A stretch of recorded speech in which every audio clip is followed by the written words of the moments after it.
Peggy 18.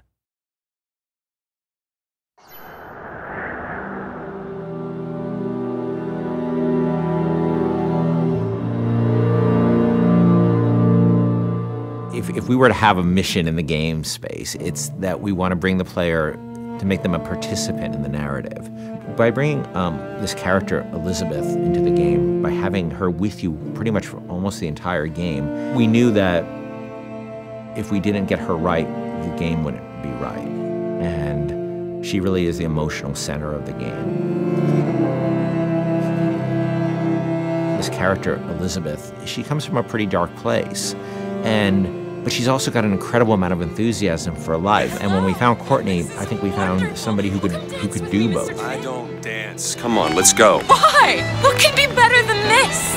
It's so complex. I mean, you're talking about really trying to bring forth all the complexities of human nature that impact us because you're having to use only your voice to convey your entire, the character and what you're trying to portray. You have to put your entire body into it. So there are times when I'm doing voiceover work and I'm literally drenched in sweat because my body is working so hard.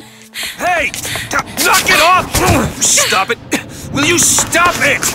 I'm not here to hurt you. Who are you? My name is DeWitt. I'm a friend. I come to get you out of here. Get away!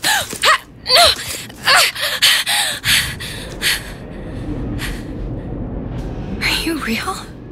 It's not these one-note emotions, and I think that's what was so important to us as a collaborative team, to be really putting forth a narrative that was strong and that was complex and that was, reflective of how deep and the myriad of emotions that the human beings experience. She really had a sense of telling a story and having a conversation with no words. If you're watching a silent film, you understand what's going on and you don't need words. We saw her and Sean's like, by the way, this is the girl. I'm like, oh yeah, that's the girl, absolutely. I had to really rely on my imagination and rely on what I was being told by, the director. Weird for me to see myself, literally, every movement that I did. Yeah. I mean, I see myself in it. I mean, it might not be my face, but the thing is she's actually in a world. When I did it, I was in an empty room. Yeah. They put me out into this giant sort of basketball court, it looked like, with stuff taped out on the floor that was sort of like the imaginary, world.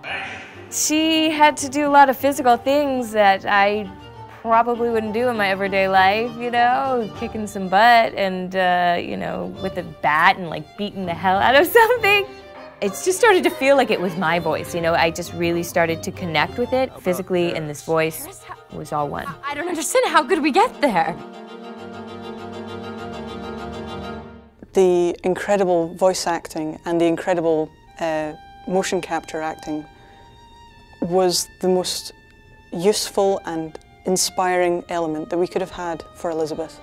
Liz will follow you around the world, and if you decide that you don't want to go where she thought you were heading, she can handle that really, really cleverly. She will stop if you stop. She will keep running if you decide that you're not interested in what you're doing here. She will be by your side no matter what you end up doing. The moment you come up against a character who's just sort of standing there, or behaves robotically, or behaves in a way that is so alien to what you'd expect out of a human being, you just shut them off. And you just say, oh, they're just a video game character. I don't need to worry about feeling anything about them. And so we tried a lot of things. We tried to make Liz have emotions so that she can react to things in the world and things that you do. For example, we might say that Liz will feel comfortable leaning against this wall, but she'll do so with her arms crossed.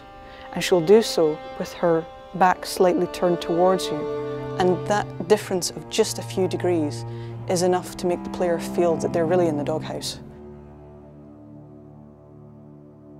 You're going to see her all over the place. You're going to see her on giant billboards in, New York and LA, and you're going to see her on TV ads. I said, okay, well, if we're going to find a person to play Elizabeth, I think we already have that person. Еще один из самых первых вариантов Элизабет, я сказала, боже мой, это же я должна ее сделать. В один прекрасный день мне пришло сообщение на Facebook от Кена Левина о том, что у них есть ко мне предложение, от которого я не смогу отказаться, просьба связаться по электронной почте, и, соответственно, вокруг меня все суетились, чего-то хотели, потом сказали, так, все, начинаем работать, посадили меня на стул, сказали просто сиди, смотри прямо в одну точку, и опять начали вокруг меня бегать, снимая с меня скан лица. Я думаю, ну ладно, что, окей, хорошо. Я с этим справлюсь, а потом меня вдруг начали мучить, говорить, смейся, плачь, делай одухотворенное лицо, делай удивленное лицо. And all of a sudden we found this great character who existed in the space between the real world and the world of BioShock Infinite. There was a moment where we had people coming up to us and saying, Liz is awesome. I have a story to tell you about. And it was, everybody had their own unique stories because she was just doing systemic things. They could do the same thing twice. I actually get people telling me things that there's no way I could know about. Like, say there's one of the combats kicking off and they're having this incredible moment where they're running around the place and smashing someone in the face and blowing someone else up with a shotgun, and they've suddenly, a huge big boss man comes up and they just go click. Oh no. And then suddenly from the side, Liz goes, Booker, over here! You press the button, she throws it, you grab it and just go boom! And they come up to me and go, and it was amazing! I was like, yeah, me and Liz, we're gonna kick ass, we're gonna, nothing we can't do. That's right. Even if we just break that barrier sometimes, where people feel she's a friend or somebody going through this experience with them, then that would be very exciting for me. I really hope people fall in love with her. I fell in love with her. I forget she's not a real person sometimes, and I know Courtney really well, and I forget sometimes that that's Courtney's voice, and that's Heather's motion, and that's the team's other work, and she becomes a real person to me many times, and I think the reason we call her Liz internally is because she became a real person to us in a lot of ways. Elizabeth has been locked in her tower for however many years it was, and now instead she's going to be released from her secondary tower, which is our studio, and let loose in the world for real. And that's just an incredible feeling. Let's go! Come on, let's go!